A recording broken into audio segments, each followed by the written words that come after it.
was nothing compared to the cut that Tyson had to deal with, Frank. How has the surgery and the rehab gone so far? Well, he had the stitches out on Monday, and I spoke to him again today, and he said it's all okay. He's pleased with it. He was going to be here tonight, but unfortunately he's got a cold, so he's not out. But all the family have had a cold apparently. But he's okay. You know, it's a process. It's a healing process.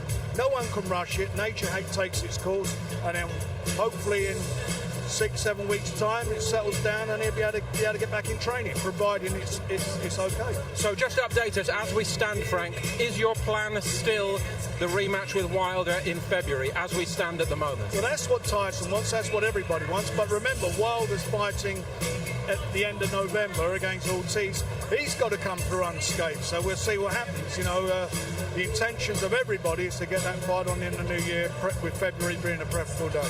David Haye beside you, you know, David needed a few days to lie down after that near thing in Las Vegas, didn't you, for Tyson Fury? It was very, very touch and go. You know, I've seen fights stop, you know, with a lot less than that. He not only had one cut, he had two cuts, one on the eyelid and one over the eye. He was basically had one eye for the fight. And when you fight in the heavyweight division, I was surprised that the opponent actually brought as much as he did to the table. No one really rated him going into it. And you weren't the only one, David. Richie?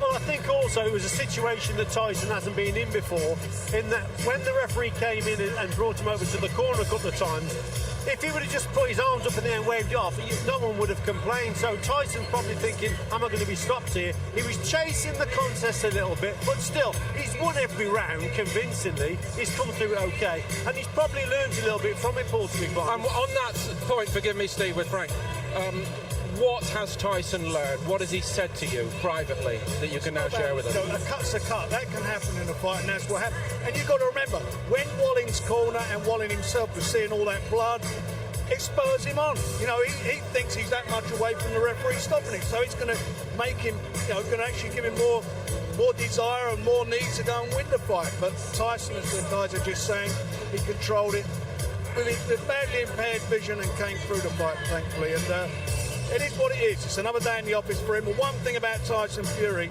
that heart, you think about it, the Wilder fight and the last fight, he's all fighter, all fighter.